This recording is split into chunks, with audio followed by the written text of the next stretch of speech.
Shalom à tous, Hanouka Sameach.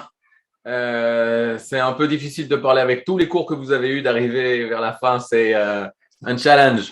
Aval Bezrat Hashem, en Bet Midrash, il n'y a pas de Bet Midrash sans Chidushim, sans renouvellement de sens. Donc on va essayer de faire ça ensemble. Bezrat Hashem. J'ai besoin de partage d'écran pour vendre mes corottes. C'est fait. C'est fait, Yofi.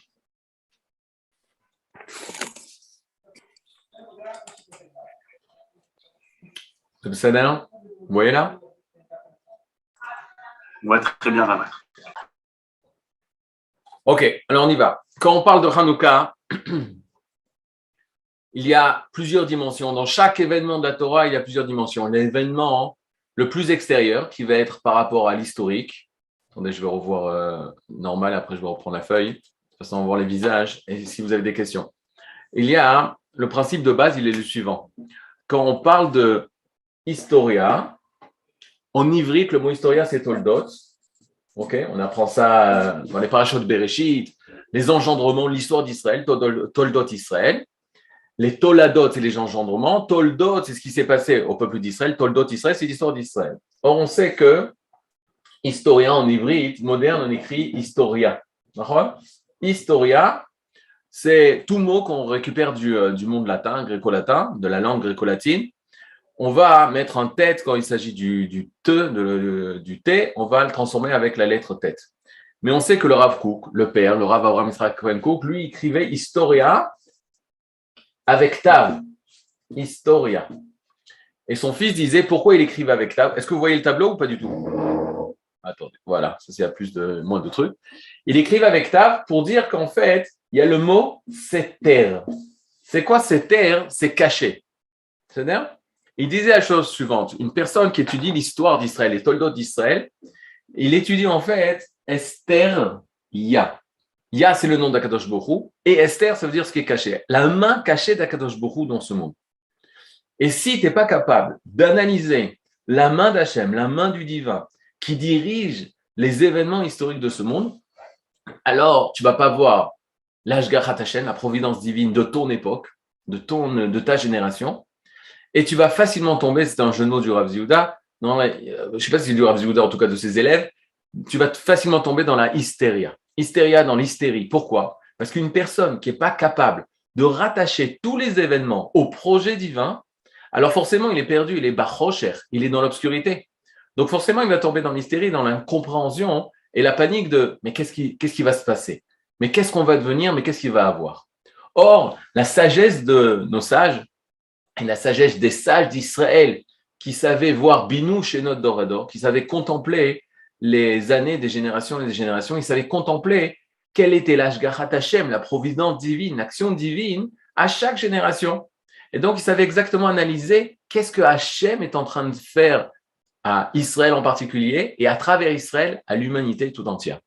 Donc, à chaque fête, lorsqu'on se pose des questions, mais qu'est-ce que c'est la fête, qu'est-ce qui s'est passé? Forcément, il y a eu un événement historique qui s'est passé et qui continue, qui perdure à travers le temps d'une autre manière, qu'il faut retrouver, qu'il faut renouveler, puisque la bracha qu'on fait, c'est Bayami Mahem Bazemanazé. Ces jours-ci, vraiment, il y a de nouveau Hanouka, il y a de nouveau les lumières de Hanouka, il y a comme de nouveau la victoire des Hashmonaïm, la victoire des Asmonéens face aux Grecs, face à la culture grecque.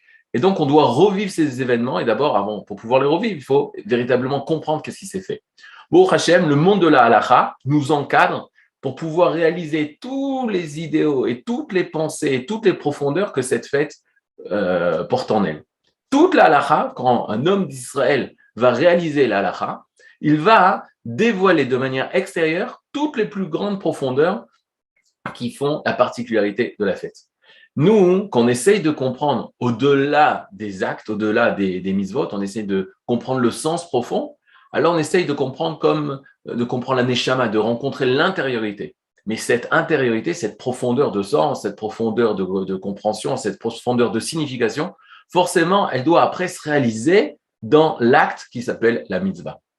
C'est pour ça que on dit ner mitzvah ve Torah. Or, la Torah, c'est une lumière, mais la ner et les nerot de Hanouka, c'est l'acte. On parle d'une action concrète que les Hashmonaïm ont fait et que nous perdurons dans le temps. Alors, pour pouvoir bien comprendre cette historia, il faut comprendre deux dimensions. Il y a deux dimensions par rapport à Hanouka qu'il faut comprendre par rapport au temps. La première des choses, où placer au niveau de notre histoire d'Israël, où placer l'événement de Hanouka. Quand on place l'événement de Hanouka, on retrouve au niveau du peuple d'Israël l'événement de Hanouka, que d'après un Midrash, Hanouka, le 25 qui se lève, à l'époque où on était encore dans le désert, la première année où on était sorti d'Égypte, on était dans le désert, on avait fini la construction du Mishkan, la construction du tabernacle. Et on voulait l'inaugurer tout de suite. On voulait faire la Hanouka à Mishkan, l'inauguration du Mishkan. Le Mishkan, c'est le temple, le Beth Amikdash portatif, le temple portatif qui était dans le désert avec les enfants d'Israël. Mais on a attendu. On a attendu le mois de Nissan pour pouvoir inaugurer le Mishkan. Et un midrash connu qui dit, que Akadosh Baruch Hu a dit, ce 25 qui se lève, il est resté en attente. Il est resté en attente parce qu'on lui avait le potentiel d'inaugurer le Mikdash, d'inaugurer le temple de Yerushalayim, le temple de Jérusalem. Ici, ça aurait dû se réaliser à l'époque du temple, mais ça va se réaliser beaucoup plus tard. Et les Hashmonaïm, ce sont eux, les Asmonéens, les Juifs qui sont révoltés contre les Grecs et qui vont purifier le temple, qui vont de nouveau rallumer la menorah pour au Beth Amikdash, au temple de Jérusalem. Ils vont inaugurer le 25 qui s'élève, le fameux 25 qui s'élève qui est resté en attente depuis la sortie d'Égypte. Alors pourquoi on est obligé de ramener ce midrash? D'après ce midrash, tu ne peux pas déconnecter Hanouka depuis la sortie d'Égypte. C'est-à-dire qu'il y a un rapport direct entre le Ham Israël qui est sorti d'Égypte et Hanouka. C'est comme si la lumière qui était le 25 qui s'élève de la première année où le peuple d'Israël était libre. C'était le premier 25 Kislev où le Ham Israël vivait ce 25 Kislev dans toute la liberté. Pourquoi? Parce que la première année, c'est la première année, c'est la première fois le 25 Kislev où le peuple d'Israël est libre. Ça va se réaliser de nouveau, alors beaucoup d'années plus tard, près de 1000 ans plus tard, à Hanouka, à l'époque des Asmonéens. Et on va essayer de voir exactement au niveau de l'histoire comment ça s'est passé et à travers les psukim. Alors regardez, on a ici la frise très très très connue. En fait ici, on reprend ce que la Gemara dans Masechet Rosh Hashanah nous dit, que le monde au niveau de l'histoire, le monde comme on connaît aujourd'hui, passe pendant une période de 6000 ans. Nous sommes en 5782, donc il nous reste 218 ans, il ne nous reste pas beaucoup de temps, il faut aller très très vite. Et ici, vous avez en fait ce que la Gemara nous dit, on a 2000 ans, les deux premiers millénaires sont appelés sous le nom de Tohuvavu, c'est-à-dire que un peu le désordre dans ce monde. Il y a un manque de lumière, il y a un manque d'ordre, or, qui revient du mot or, qui veut dire lumière, caniré, il semblerait. Mais ici, nous avons les 2000 ans de Torah. Les 2000 ans de Torah, c'est le 3e millénaire et le 4e millénaire. En fait, toute l'histoire d'Israël, elle se passe ici dans ce 3e et 4e millénaire. Maintenant, une chose très importante à comprendre. Lorsque on est sorti d'Égypte, on va rentrer en Eretz Israël, on va avoir beaucoup de temps avant la construction du premier Beth Amikdash. En effet, le Beth Amikdash, c'est seulement près de 440 ans après notre sortie d'Égypte et notre rentrée en Eretz Israël qu'on va construire le Beth Amikdash. Comment c'est possible d'attendre autant de temps? Parce qu'il faut une maturité spirituelle et une maturité au niveau de notre nation pour être capable de construire à Yerushalayim le temple de Jérusalem. Et là, la première date qui est importante, je ne sais pas si je peux faire, je vais essayer de faire plus en zoom, un petit zoom exactement. En 2928, nous avons la construction du temple de Jérusalem, le premier Beth Amikdash, et c'est le roi Salomon, le roi Shlomo, qui va construire ce temple de Jérusalem. Ce temple de Jérusalem va être pendant une période de 1 an et demi, 2 ans, on va vivre, et ça c'est important de le souligner, on va vivre l'âge d'or du peuple d'Israël. Pourquoi l'âge d'or? Parce que pendant 1 an et demi, 2 ans, le roi Salomon va être le roi tzaddik de la nation, tzaddik qui est la nation d'Israël, et il va devenir le centre du monde. Tous les royaumes nos alentours vont rendre visite au roi Salomon pour rencontrer sa sagesse, écouter sa sagesse, et on va sentir la grandeur du peuple d'Israël. Le peuple d'Israël, à ce moment-là, il y avait, la Gemara dit, il y avait de l'or, de l'argent à Jérusalem, peut-être pas ailleurs, mais à Jérusalem, c'est une ville très riche, très forte, très politisée, etc. Et on était la lumière des nations. On a goûté au summum du peuple d'Israël, on peut dire, le summum de l'histoire de notre peuple, pendant 2 années à l'époque du roi Salomon. Ensuite, très vite, quand Salomon va chuter au niveau spirituel, même si après il fera tchouva et la Torah témoignera comme quoi il est mort tzaddik, il va avoir la fameuse schisme du peuple d'Israël, la séparation du peuple d'Israël en deux. On va voir le royaume d'Israël.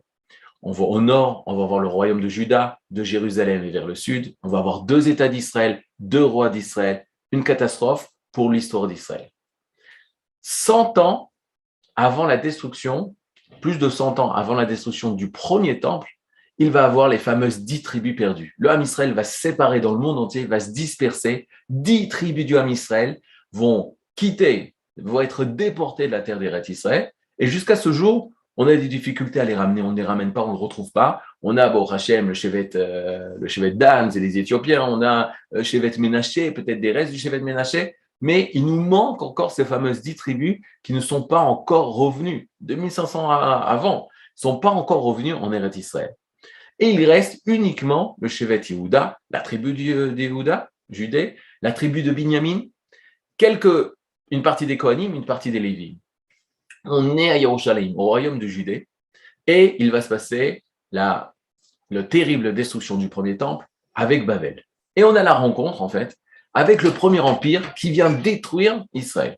Ce premier empire, c'est Babel. Babel, c'est l'Irak d'aujourd'hui, l'empire babylonien qui conquit une grande partie du Moyen-Orient et qui veut à tout prix dominer ce Moyen-Orient, quitte à faire des guerres, quitte à écraser, et c'est ce qu'il va faire avec Israël. Israël n'acceptera pas la servitude au roi Nebuchadnezzar, Nabucodonosor, elle va se rebeller contre lui, et à maintes reprises, Nebuchadnezzar va vouloir écraser et va réussir à écraser Israël, mais il va avoir des rébellions contre le roi Nebuchadnezzar, et par conséquent, le peuple d'Israël va se retrouver dans une situation terrible que Nebuchadnezzar, Nabucodonosor n'a que d'autres choix que venir détruire Jérusalem et détruire le Beth Amikdash, le premier temple qui a été construit par Shlomo. On est en 3338.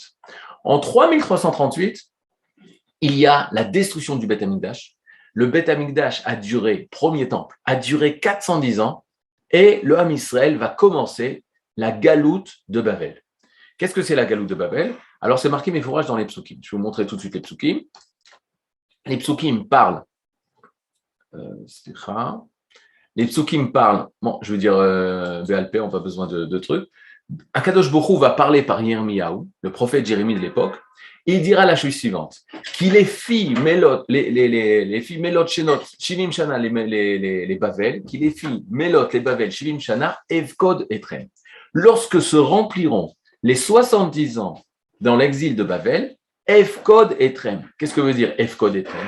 C'est Akadosh Borou, Dieu, qui se tourne vers le peuple d'Israël, il dit, dans 70 ans, je me souviendrai de vous. Et je me rappelle de mon peuple d'Israël, et vous retournerez,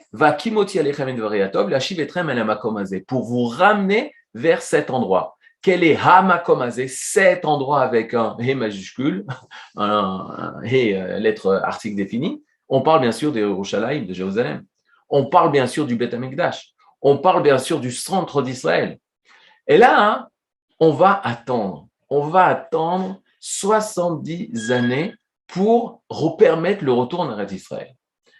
En plein exil de Babel, après 52 ans, il va avoir la chute du royaume de Babel.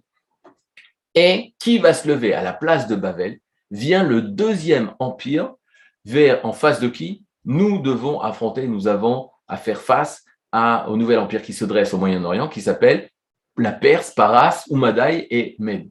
C'est-à-dire les Perses et les Mèdes vont se dresser et eux vont prendre la place de Babel, vont conquérir les territoires conquis par Babel, et eux vont avoir la suprématie, surtout sur le Moyen-Orient, à tel point que dans la Megillat Esther, où on parle du roi d'Achashvérosh, on dit qu'il dominait 127 provinces, c'est-à-dire qu'il dominait le globe tout entier d'après certains midrashim.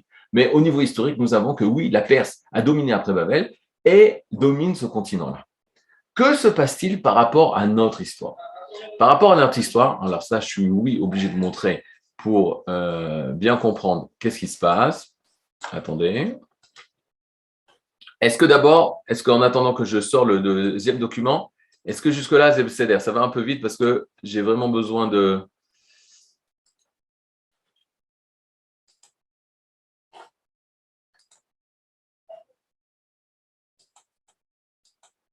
Ok, alors regardez.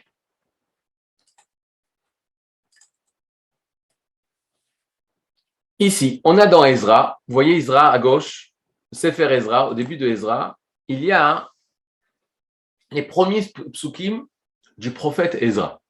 Ezra Sofer, on l'appelle Ezra le scribe, mais c'est des paroles de prophétie, ils ont été inscrits dans le Tanakh.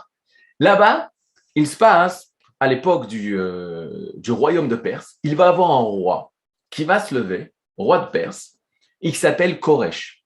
La Gemara dans Masechet Megillah dira que Akadosh Baruch Hu lui-même, Hachem, voulait faire de Koresh, Koresh en français c'est Cyrus, voulait de faire de Koresh son Mashiach. Le roi Mashiach, le roi Messie. Maintenant, quand on pose une question comme ça, c'est que la Gemara, elle dit qu'Akadosh Baruch Hu voulait faire d'un goy le Mashiach, le Messie, comment est-il possible? Alors regardez d'abord quel est l'esprit messianique qui traversait Koresh à l'époque de la fin de l'exil de Babel. Alors regardez les psukim. Ko Amar Koresh Meler Paras. Ainsi parle Koresh, Cyrus, roi de Perse. Comme Mamlachot, Haaretz Natani Hashem Eloke Hashamayim. Toutes les terres, toutes les royautés de cette terre me les a données Dieu, roi du ciel. Veufakad alay livnot lo bait birushalayim. Il m'a ordonné à moi de lui construire une ville, une maison, à Jérusalem.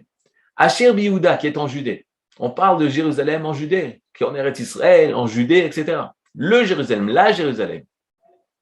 Et là, le Meler Koresh dit Mi bachem mikol amo, ye Elohavimo, veya'al Yerushalayim. Qui parmi tout son peuple, que Dieu soit avec lui, que son Dieu soit avec lui, veya'al Yerushalayim, et qui monte à Yerushalayim pour construire le Beth Amikdash. Et là, la Gemara nous dit waouh, mais c'est si Koresh, il désirait reconstruire le Beth Amikdash. Maintenant, je peux comprendre pourquoi Akadosh Baruch Hu avait décidé de faire de lui le Mashiach. Mais la Gemara demande, mais pourquoi Hachem n'a pas fait de lui le Mashiach? Puisqu'il veut reconstruire le Beth Amikdash, il veut ramener les Juifs en Eretz Israël. Et là, la Gemara de répondre, elle dit, Mi bachem mikol amo, ye Elohavimo veya'al. Il a marqué, qui parmi son peuple désire ça? Et qui monte lui? Et la Gemara dit, au lieu d'aider les Juifs à reconstruire Eretz Israël, à reconstruire Jérusalem, et à reconstruire le Beth Amikdash, il a donné juste la permission aux Juifs, mais il ne les a pas aidés dans leur action. Mais s'il les avait aidés de reconstruire Yerushalayim, de reconstruire le second temple, alors là, ça aurait été le Mashiach. Maintenant, que s'est-il passé? Il s'est passé une chose terrible. Vous prenez un Tanakh, vous avez un Tanakh à la maison, une Bible, et vous prenez ici, j'ai une édition israélienne, en hybride tout entier, mais en français, ça doit être la même chose. Lorsqu'on voit tous les livres du Tanakh, alors, qu'est-ce que c'est le Tanakh? C'est la parole d'Hachem acquis au Ham Israël.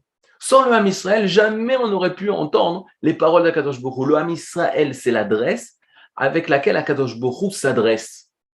Hachem s'adresse à l'adresse qui s'appelle Israël. Et c'est pour ça qu'Israël s'appelle Yachar-El, c'est la même lettre que Yachar-El, directement en contact avec Hachem. Tant qu'il n'y a pas le peuple d'Israël, il y a l'impossibilité d'entendre le Dvar Hachem, la parole d'Akadosh Baruch Hu.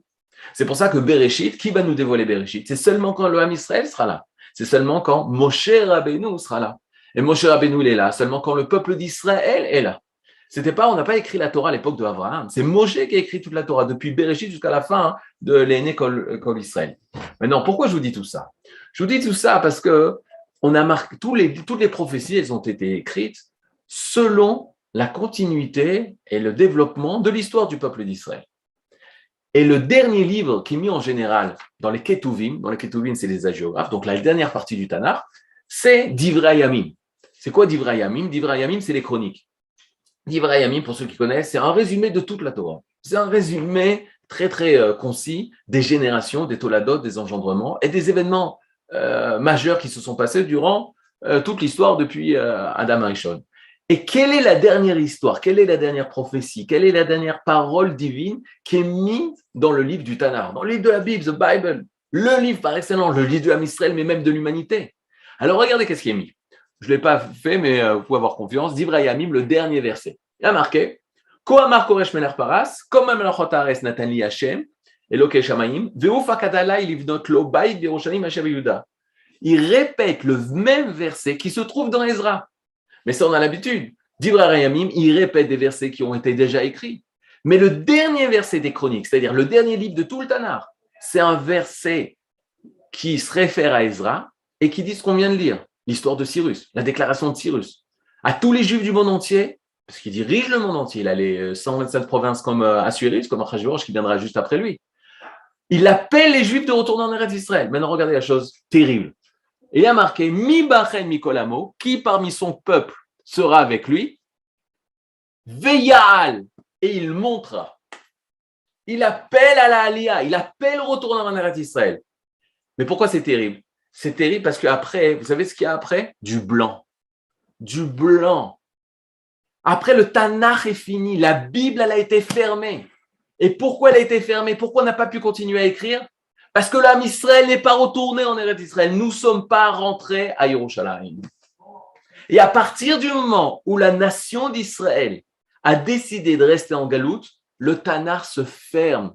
La parole divine se ferme. Akadosh Baruch Hu n'a plus à qui s'adresser parce qu'il n'a pas l'adresse qui est Israël directement relié avec Akadosh Baruch Hu pour recevoir le message. La voix s'est tue. Question.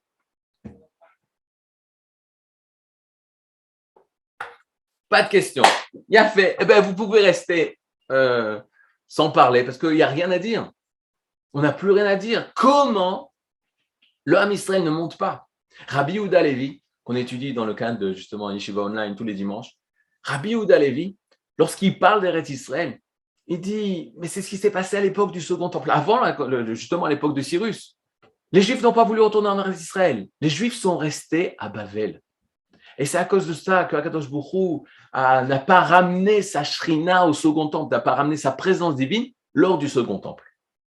Et à la même époque, après que Akadosh Baruch Hu fait appel aux Juifs, il va y avoir un Juif qui va monter en Eretz Israël avec d'autres Juifs, mais un Juif essentiel que vous connaissez tous, Mordechai à Yehudi.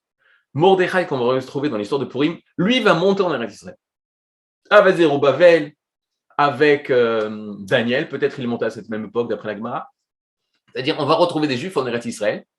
Ils vont être opposés à des Shomronim, à des Goyim qui se trouvent en Eretz Israël, qui vont les empêcher de construire le Beth Amikdash. Et il va avoir toute l'histoire de Purim qui va commencer.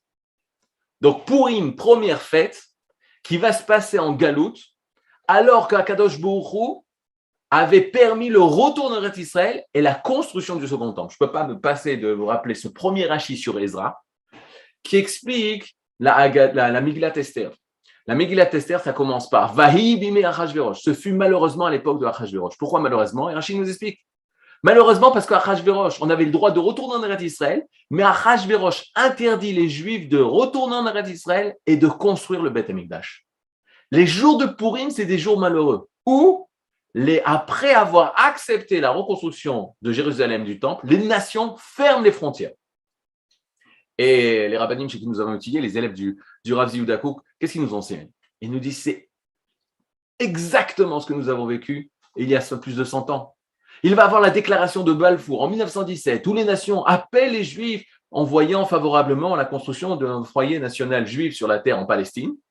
Et juste après, les mêmes Britanniques qui se disaient Brits de l'Alliance pour pouvoir ramener le peuple d'Israël sur sa terre et reconstruire la Jérusalem, eux vont fermer les frontières avec le premier livre blanc, avec le deuxième livre blanc, le troisième livre blanc, empêcher les Juifs de retourner en Eretz Israël. L'histoire s'était refaite. Et on est en plein Purim où il va avoir la menace de Shoah de Haman et on va sortir vivant, mais on va rester en Galoute. La triste histoire d'Haman, une fois on avait posé la question, Rav Cherki lui a répondu de la façon suivante. On aurait dû pleurer à Purim. Parce que Esther reste chez Achashverosh, enfermée, emprisonnée. Mais malgré tout, il y a eu une Géoula.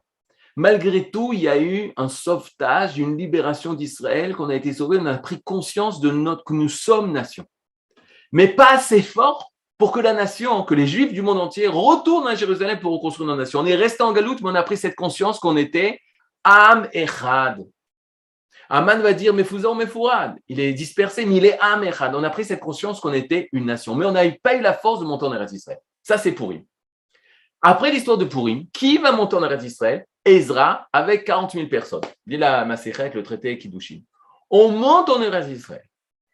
Et quand on monte en Eretz Israël, sous l'Empire perse, On construit, dit la Masechet Brachot, le traité Brachot, Ezra raconte, c'est rapporté dans la Nagma, mais c'est rapporté dans les psukim de Ezra, que d'une main, ils construisent les murailles de Jérusalem, et de l'autre main, ils tiennent le glaive pour pouvoir se battre contre les ennemis qui sont en Israël, qui empêchent les Juifs de reconstruire. Mais on va reconstruire le Beth Amikdash sous Ezra. Et là, le fameux Midrash, que le jour de l'inauguration du Beth Amikdash, du temple de Jérusalem, eux pleureront et eux pleureront. Eux pleureront de joie. C'est la génération du second temple qui, pour la première fois de leur vie, voit un temple à Jérusalem. Et eux pleureront de tristesse. Ce sont la génération qui ont connu le premier temple et qui voyaient que le second temple était tellement simple et tellement bas au niveau de sa construction et au niveau de sa spiritualité par rapport au premier temple qui pleurait de tristesse. Mais on a le Beth Amikdash, on a 40 000 Juifs qui sont à Jérusalem et en Eretz Israël qui sont retournés. Mais qu'est-ce que nous n'avons pas? Pour les Juifs, tout va bien. Il ne nous manque rien. De nouveau, on a le Beth Amikdash. De nouveau, on a les sacrifices. De nouveau, on peut faire Torah et Mitzvot en Eretz Israël. Mais qu'est-ce qui manque? Les Juifs ne sentent pas le manque par excellence. D'accord, ils te disent, il manque la Shrina, il manque la présence divine. Mais comment ça? Qu'est-ce qui manque? Alors, je vais vous dire ce qui manque. Arrive la Grèce. Alors, regardez. Après que la Perse tombe aux mains des Grecs, Alexandre le Grand, sans vous montrer la frise, mais on y est. La construction du second temple, elle a été en 3408. 40 ans plus tard, Alexandre le Grand, la fameuse histoire d'Alexandre le Grand, avec Shimon HaTzadik, avec Simon le Juste, le grand Kohen qui avait reçu des Anshe Knesset Egdola, les gens de la Grande Assemblée, les sages de la Grande Assemblée, fait une rencontre, Alexandre le Grand, avec Shimon HaTzadik. Alexandre le Grand se prosterne devant Shimon HaTzadik. Ses soldats, Alexandre le Grand, lui dit, mais comment tu te prosternes devant un vieux juif? Il lui dit, Alexandre le Grand va dire, l'image de cet homme-là m'apparaît en rêve à chaque début de conquête et c'est grâce à lui que je gagne mes guerres. En tout cas, il y a une rencontre positive entre d'un côté la Grèce et d'un côté Israël. Bien sûr, positive. Pourquoi positive? Parce que pour une fois, on rencontre un empire intelligent, des gens cruels qui sont prêts à dominer, à écraser les autres, mais ils ont des idéaux. Ils étudient. Alexandre le Grand, rappelez-vous, son professeur particulier, c'était Aristote. Et Aristote lui avait dit à Alexandre, dans chaque pays que tu viens, tu prends la faune et la flore que tu trouveras que nous ne connaissons pas, nous, en Grèce. Il veut développer le monde, il veut comprendre le monde, il emmène la culture, le théâtre, partout il emmène, il développe le monde selon leur façon de voir le monde, que l'homme est l'essentiel de ce monde-là et qu'il doit développer les forces de ce monde. Au début, l'homme Israël rencontre un peuple grec, une pensée grecque qui est belle et qui est sauf, l'homme comprend les forces qu'il a, et on n'est pas là seulement pour manger ou pour tuer ou pour profiter de ce monde-là, on va développer ce monde. Et il y a une rencontre positive face à Israël et la Grèce. Et là, il va se passer une chose terrible. Alexandre le Grand va mourir. Il va avoir une division, le partage de son empire. Il va avoir les fameux Séleucides qui prennent la Syrie et font la conquête d'Israël. Et c'est eux qui ont l'esprit grec et qui sont en continuité, au moins d'une partie de l'empire grec, qui vont dominer en Eretz Israël. Et là, ils vont commencer, avec Antiochos IV, toute une histoire pourquoi il va faire ça, mais il décide de porter atteinte à la vie religieuse d'Israël. On ne fait plus de Shabbat, on ne fait plus la Brit Mila, on ne fait plus le renouvellement du mois, le noménie du mois, on n'a plus le droit de témoigner du renouvellement du mois, du Rosh Chodesh. Et par rapport à la Brit Mila, on a dit, et par rapport surtout à l'étude de la Torah, interdiction d'étudier la Torah.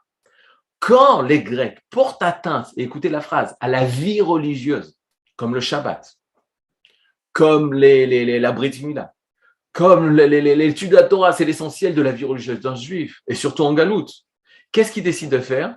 Ils décident de se rebeller et d'aller se cacher dans les méharot, dans les grottes, pour pouvoir continuer à faire leur misot, leur Shabbat, etc., etc.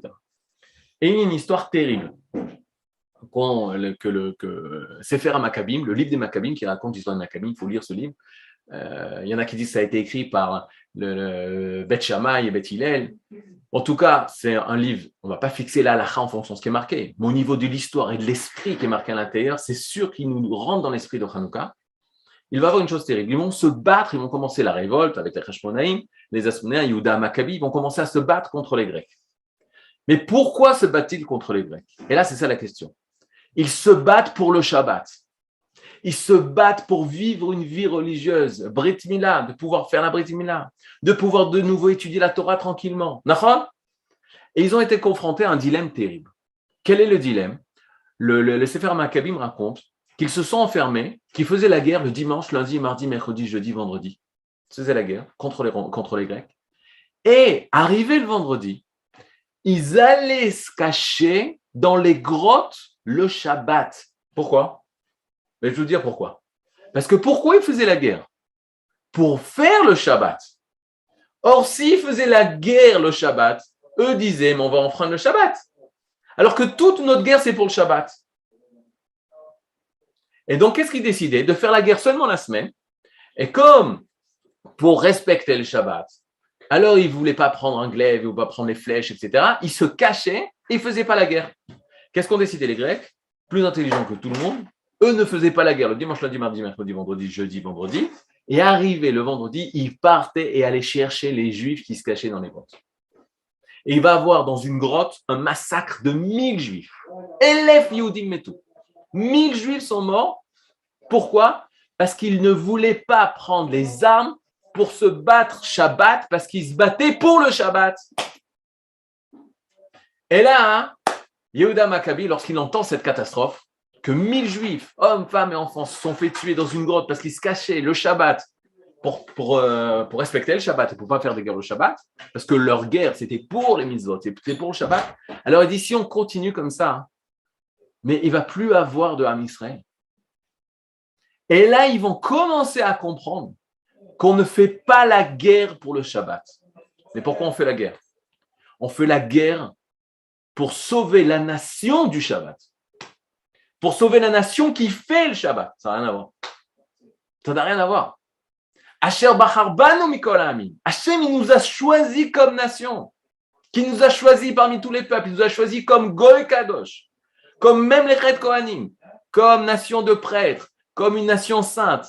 Et cette nation, Venatananu et Torato. C'est cette nation qui a la Torah. C'est cette nation qui doit faire Shabbat. C'est cette nation qui doit mettre les tefilines. C'est cette nation qui doit faire la Brit Mila. Mais là, vous savez ce qui manquait? Il y avait le Beth Amikdash. Il y avait les Korbanot. Mais même à l'époque où on pouvait faire la Torah et faire la mitzvot et faire toute la vie juive et la vie religieuse, qu'est-ce qui manquait? Il manquait Israël. Il manquait Israël. Il n'y avait pas de nation d'Israël puisqu'elle était dominée par qui? Par la Grèce. Et là, Yehuda Maccabi comprend. Regardez combien de temps ça prend de reprendre conscience de la conscience que nous sommes une nation, un goy. On est un goy kadosh. On est même les Chet Kohanim. On est une Oumma. On est un peuple d'une nation sur une terre. Ça veut dire quoi? Ça veut dire qu'il faut avoir une indépendance. C'est-à-dire qu'il faut avoir une malchoute, une royauté. C'est-à-dire qu'il faut avoir indépendance sur un territoire avec un roi et nous sommes indépendants. C'est seulement que nous sommes indépendants que nous pouvons être nous-mêmes. C'est ça qui manquait avant Hanouka. On était retourné en Eretz Israël parce que c'est Eretz HaKodesh. C'est le pays de la sainteté. Il y a les restes du premier Beth Amikdash et il y a la construction du nouveau. Quoi de mieux? Ils allaient au Kivrei Tzadikim, ils disent, mais tu te rends compte qui est enterré ici? Adam et Chava, Abraham et Sarah, Rivka, Léa, Rachel elle est ailleurs, Yaakov et Yitzhak ils sont enterrés là-bas, Shrem ils sont enterrés Yosef, c'est Eretz HaKodesh, je me balade, je revis le Tanakh. Mais ça ne suffit pas. Pourquoi? Parce que c'est avant tout Eretz d'Israël. C'est la terre d'Israël. Comme la Torah est à Israël. Et comme le peuple, c'est le peuple d'Israël. C'est qui Israël? C'est une âme. Cette âme qui est une âme d'une nation. À une nation, il faut une terre. Eretz d'Israël. À une âme d'une nation, il faut des gens, un peuple. C'est le peuple d'Israël. Et à cette âme, il y a une nature particulière. C'est la Torah d'Israël. Et les Grecs nous avaient empêchés à redevenir nous-mêmes. Et comme nous n'avions pas compris le message, Akadosh Baruch Hu nous a retiré et nous a repoussé les actes des mitzvot. Mais grâce à l'acte des mitzvot, on n'a pas retrouvé seulement Shabbat. On a retrouvé la nation du Shabbat. On n'a pas retrouvé notre terre d'Israël, une terre sur laquelle on a retrouvé la terre d'Israël. On n'a pas retrouvé seulement la Brit Mila, on a retrouvé que cette nation, elle est différente des autres nations et qu'elle est capable d'élever la matière et de purifier la matière et de ne pas être influencée par la domination de la matière. Et là, c'est nous qui dominons la matière. On n'a pas retrouvé seulement la possibilité de nommer les mois et de renouveler le Rosh Chodesh. Et là, on a découvert qu'on était une nation qui fixait le temps. Que le temps n'était pas fixé par les forces de la nature, mais que nous est cette nation qui fixe le temps. Et, extraordinairement, qu'est-ce que vont faire les Grecs? Les Grecs vont attaquer les points, les mitzvot, qui dévoilent le niveau particulier de cette nation d'Israël. Quel est le niveau de cette nation d'Israël? C'est très simple. Toutes les nations, donc la Grèce en particulier, Bavel, on a commencé par l'empire de Bavel, même Mitzrayim, même l'Égypte, les grandes nations, les grands empires qui ont dominé le monde et qui ont voulu prendre la place d'Israël. On a Bavel, on a Paras, on a Yavan, on a Rome, Romi. Toutes ces nations sont nées, écoutez bien la différence, sont nées du bas vers le haut. Qu'est-ce que ça veut dire? Ils sont nés de la nature. Ils sont nés de la nature. Qu'est-ce que ça veut dire? Ça n'a pas été une création divine. Ça a été une création que l'homme a créée. Bien sûr que tout vient d'Akadosh Borou, etc., mais on va faire la différence. On a une création divine, que Hachem a fait la chose, ou que c'est passé par les voies de la nature. Bien, l'Égypte, c'est passé par les voies de la nature. La Grèce, c'est formé par tel peuple qui venait de Philippins, de Macédoine. Il avait son fils qui était un génie, Alexandre le Grand, et un génie en sciences, en sagesse, et un génie militaire. Et grâce à ça, il a pu rassembler des hommes sous une même idée. Mais ils ont construit cet empire du bas vers le haut. La seule nation qui a été créée du haut vers le bas, qui a été créée de lui, c'est Am Israël. Et on va faire une différence. Tous les minéraux, tous les végétaux, tous les hommes et toutes les nations, ça a été créé par la nature. C'est un phénomène de nature. Le seul être, qui n'est pas un être, mais qui est sur cette terre, qui relève du Kodesh, du divin, séparé de ce monde, différent de ce monde, pas séparé, différent de ce monde, c'est une erreur que je viens de dire là, différent de ce monde, qui vient du Kodesh, c'est Israël. Israël, c'est l'être de Kodesh, l'unique sur terre. On est le seul qui dévoile le Kodesh sur terre. La dimension de sainteté. La dimension, comme vous avez vu avec le Rabbeinu Roche, du Shmona. Shmona, c'est les lettres, les mêmes lettres, vous avez dû le voir, de Neshama. C'est cette dimension qui est en dehors de la nature. Ça, c'est le peuple d'Israël. Même après tous les pogroms, toutes les guerres, tous les empires, toutes les destructions, tous les exils et toutes les diasporas, de nouveau l'homme Israël est de nouveau sur cette terre revient. C'est la dimension qui dépasse le monde naturel. Qu'est-ce qu'ont vu les Grecs? Ont vu que le Kodesh, que cette sainteté pouvait être un danger pour le monde de la nature. Et quels sont les mitzvot qui dévoilent ce niveau de Kodesh? C'est simple. Toutes les mitzvot à côté desquelles on peut mettre le mot Kodesh. Et je vous donne un exemple. On a parlé ils nous ont interdit d'étudier la Torah, le plus simple. Nous, qu'est-ce que nous disons? L'étude de la Torah. Au début, les Grecs, on dit, c'est une nation qui étudie. Eux aussi étudient. Eux aussi aiment la sagesse. Mais après, ils ont compris la grande différence. La sagesse des Grecs est une sagesse humaine. Tu poses une question à ton cerveau et ton cerveau, tac, il répond. C'est l'homme avec lui-même, c'est le cerveau de l'homme avec le cerveau de l'homme lui-même qui se développe et qui a des réponses humaines aux problèmes, aux compréhensions qu'il veut comprendre. Chez nous, la Torah, c'est pas ça. Ça s'appelle Chochmat HaKodesh, la sagesse de la sainteté. Si la direction de la philosophie, c'est humain, c'est de horizontal, nous, c'est vertical, du haut vers le bas. Ata chonen et adam dat. On dit à Kadosh Baruch Hu, c'est toi, Dieu, qui gratifie à l'homme le dat, la connaissance. Ou tous les jours, dans les Birkot HaTorah, on dit Baruch Hashem amelamed Torah lam Israël. Tu es éternel, celui qui enseigne la Torah. C'est-à-dire qu'on parle de névoie, qu'on parle d'une parole prophétique. On se casse la tête dans le monde des yeshivot, dans le monde de Torah, on se casse la tête au niveau du sechel, de l'intellect. Et on pourrait se tromper qu'on fait le même travail qu'à l'université. Mais la différence, c'est que l'université, elle veut le résultat de lui-même, de l'humain lui-même. Alors que nous, on attend sa parole, son enseignement à lui. Ça vient du Kodesh, ça vient de l'au-delà, ça vient de Esham, là-bas, Shamaim. Pas de l'homme. Et ce n'est pas par hasard que à chaque fois que Hanouka tombe, c'est dans les parachutes de Yosef. Ou quand Yosef, qui est ivri, qui relève aussi de cette construction d'une nation de Kodesh, tout le monde rêve autour de lui. Lui, il rêve, son père a rêvé, et il arrive en Égypte chez les nations, et Paro, lui aussi, il rêve. Il rêve d'un rêve qui concerne l'humanité tout entière. Quand on étudie le Kuzar et le Yom Rishon, le dimanche, par quoi ça a commencé? Un roi des Khazars, Goy, qui cherche les Hémet, lui aussi, il rêve. Mais le rêve, c'est quoi? La Gemara nous dit le rêve, de la même façon que c'est un soixantième de la mort, le sommeil, c'est un soixantième de la mort, le rêve, c'est un soixantième de prophétie.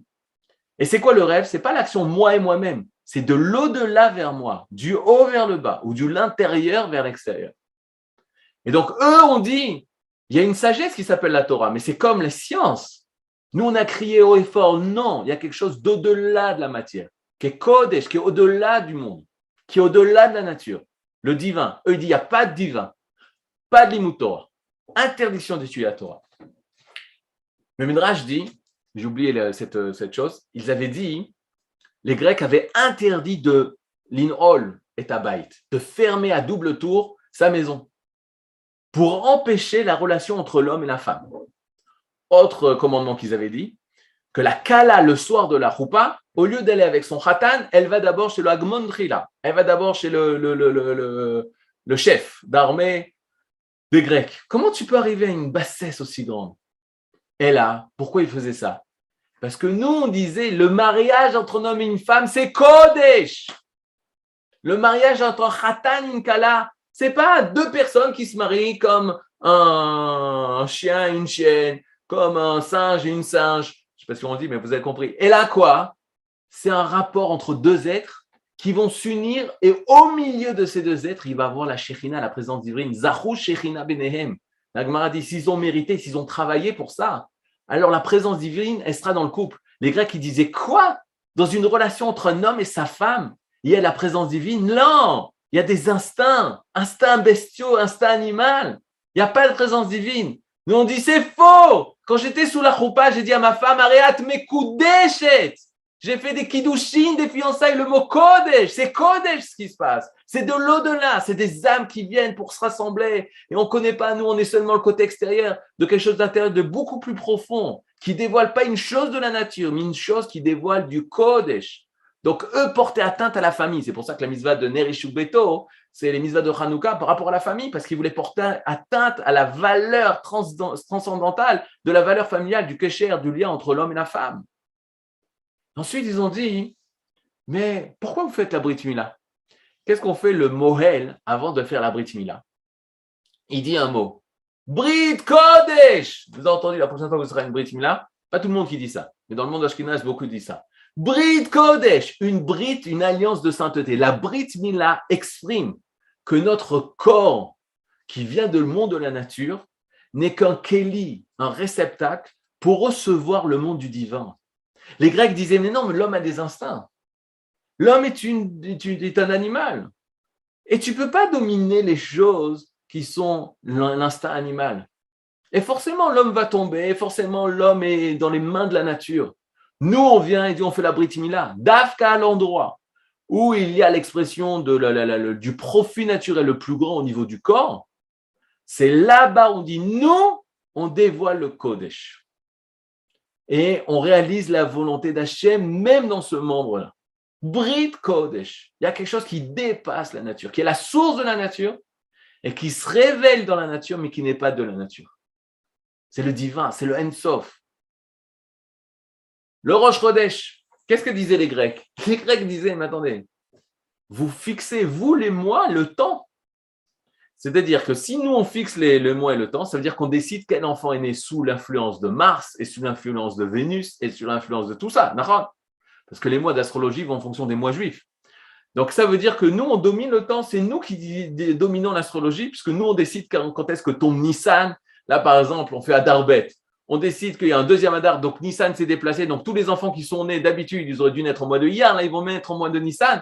Comment tu peux changer les as? C'est fixé, c'est déterminé. Là aussi, on disait le Kiddush HaChodesh. On appelle le fait de fixer les mois à Rosh Chodesh, on appelle Kiddush, la sanctification du mois. On dit Mekoudash, Mekoudash. Quand on voyait les témoins disaient qu'ils avaient vu la lune dans son renouvellement et qui témoignaient au Beth Amikdash, le Sanhedrin disait Mekoudash, Mekoudash, sanctifié. Le mois est sanctifié. Qu'est-ce que ça veut dire? Que même le temps, il est un cli, un réceptacle du dévoilement du Kodesh.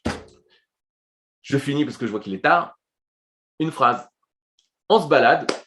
J'arrive à Kiryat Moshe, moi j'habite à Choma, j'enseigne au Mahomir, je fais la route tous les jours, et je vois une grande affiche. Cette semaine, la semaine dernière, encore c'est maintenant.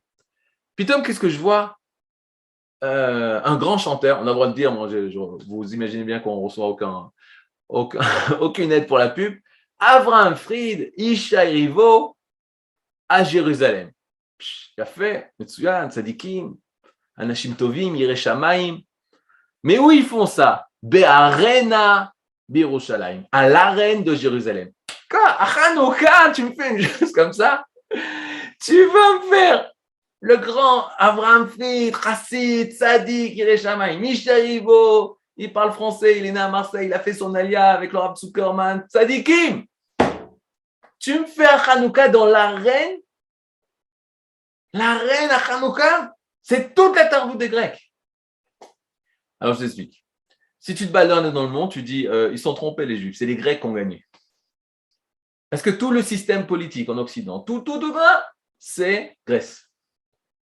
Alors, c'est un peu le message de Yosef, des parachutes de cette semaine. Le côté extérieur, le côté technique, le côté constructeur, le côté développement de ce monde, et la science et l'université, waouh, magnifique.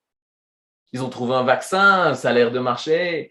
Je pense qu'on va avoir le 4e, 6e, 10e, jusqu'au 26e peut-être, mais ça a l'air de tenir, Kilo. Les Grecs savent construire le monde. La seule chose qu'ils ne savent pas, c'est pourquoi le monde et quelles sont les valeurs de ce monde. Et c'est pour ça que la Torah dira, Shem, Sem, les Sémites, nous, ils doivent être dans le Yefet. Yefet, qui sont les engendres, les ascendants des Grecs, ils doivent être Béoalé Shem, ils doivent être dans les tentes de Shem. C'est-à-dire, ils doivent recevoir leur influence de Shem, c'est-à-dire du Ham Israël. Le Ham Israël doit donner la direction spirituelle. Pourquoi ce monde? Comment construire? Quelles sont les valeurs qui doivent construire ce monde? Maintenant, le monde, comment il doit être construit? Alors, je peux faire confiance aux Grecs. Si les Grecs, si le monde occidental, il est à l'écoute de la voix d'Israël, de Kol Yaakov, alors il y a la place au monde grec. Et au contraire, ensemble, eux qui sont Umot Haolam, les nations de ce monde, elles sont capables de construire ce monde, mais à une condition, qu'elles doivent écouter, pas obéir dans le sens tu dois te soumettre, elles doivent écouter quel est le but de ce monde, et eux appartiennent aussi dans ce monde, et Baruch Hashem, ils ont un cli, ils ont un récepteur, ils ont une communication directe avec le divin à travers Israël. Le jour où le mode occidental sera à l'écoute d'Israël. Et ça commence, comme dit le Rav Kook, par des choses qu'ils peuvent comprendre. La réussite sociale, la réussite au niveau des nations, comme ça se passe aujourd'hui en Israël.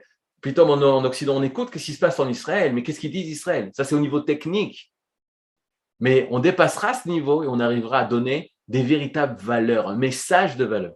Et ça, c'est la lumière de Hanouka, d'apporter la lumière au monde entier. La lumière d'Israël, cette lumière que personne n'a pu éteindre parce qu'elle est hors de ce monde, mais elle est dans ce monde, qu'on a essayé d'éteindre, mais qui est restée perpétuelle.